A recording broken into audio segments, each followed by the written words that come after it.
With me today in Hyderabad are two of the new GNSO Council members, Michele Neylon and Rafik Dammak. Michele, you come from the registrars stakeholder group. Could you talk us through the role of registrars in ICANN and the internet ecosystem? Sure. Registrars are the companies that sell domain names to the public, I suppose, best way of looking at it. Within ICANN, you have two houses. You have the contracted parties and the non-contracted parties. Contracted parties are those of us who have contracts with ICANN, which is the registries and the registrars. Non-contracted is everybody else. And how did you become involved in ICANN and GNSO? I run a hosting company in Ireland, and obviously seeing what was happening with domain names and we were selling them to our customers, became aware that there was this ICANN thing somewhere in the background. Didn't really understand what it was. Got a bit more interested in that, and so it was very kind of American dominated.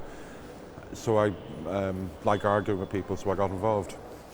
And Rafik, you come from the other side of the house, the non-commercial user side of the house. Could you talk us through the role of the NCUC and your background? So the non-commercial user constituency represents civil society, academia, and all those registrants that they don't have any financial interest on ICANN. And so we kind of represent really large spectrum of organization and individuals. We were formed since the inception of ICANN, and we tend really to advocate about human rights, freedom of expression, privacy, and so on, to defend the registrant and the end users, and to be the voice of civil society here. For my personal background, I'm a computer engineer, and I joined NCUC in 2008. And in 2009, I was appointed to the GNSO Council at that time, and it was kind of interesting experience for me to discover how policy is made within ICANN and all the different processes and so on. So, given the new role of the GNSO post-IANA transition, what do each of you hope to contribute to the GNSO Council? Rafik first. I think it's quite tricky because it's still an uncharted or unknown space for everyone. We don't know what we can expect, and also we have to deal with different interests within the GNSO. That's not new, but within the new role, there may some new stuff that's pop up and we have to figure out. So it's quite good the challenge for those who get involved, because I think for the last years maybe there is no enough kind of hot topics within the GNSO Council. Now I think it will become much more interesting, but I think it's important because the transition is still going on. So it's, what happened is just one step, and still we have to figure out what we have to do, and to understand also the impact of the different groups. So even for us as the non-commercial stakeholder group, it can be challenging because we are not the most well-resourced group within ICANN, and most of us really are here as a volunteer. So it's going to be fun.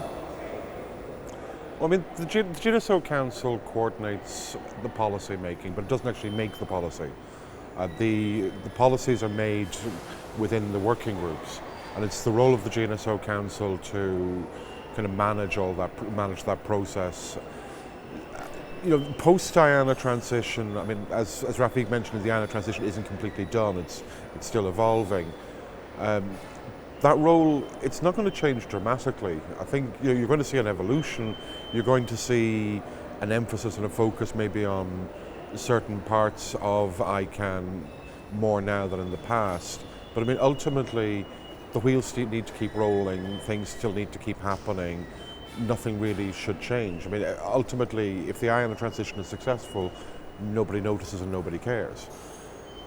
So I think the GNSO Council at the moment is facing a lot of interesting challenges, because there's a lot of interest around certain topics where, oddly enough, there is a bit of convergence of views here. I mean, things around, like, say, content regulation, some interest groups trying to push the boundaries of what is within ICANN's remit, and trying to get ICANN to get involved in things that are really outside of scope.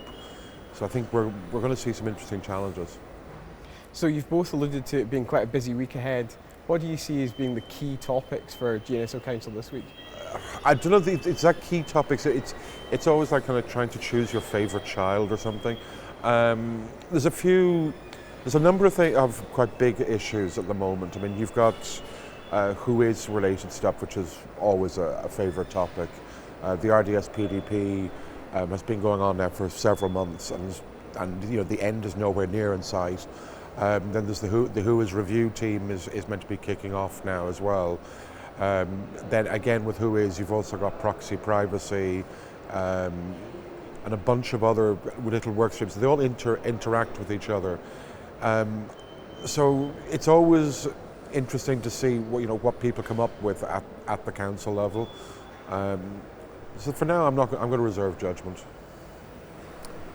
Well, I do think for this meeting we are going to spend more time discussing policy issues, which was not really the case before, because all the work on the CCWG and so on. So as Michele mentioned, I think the WHOIS and RDS, as they call it now, and also the rights protection mechanism and so on. So it's really all those heavy policy process that they should take more time of those voluntary here. We spent, I think, so much effort on the transition and so on, but we need to come back to the business as usual. And also, I think still about the remit of ICANN, for example, there is at least 2 sessions which maybe overlap, but they will take a different standpoint about the content regulation and what they call the abuse mitigation. So it's all this is we need more kind of substantive, frank debate about those issues, and to explain to people what ICANN cannot do on matter of content and so on. So I do think it will be interesting, but let's see how things will evolve within the week. Great. Well, thanks to both of you for joining us, and best of luck with your time on council. Thanks. Thanks.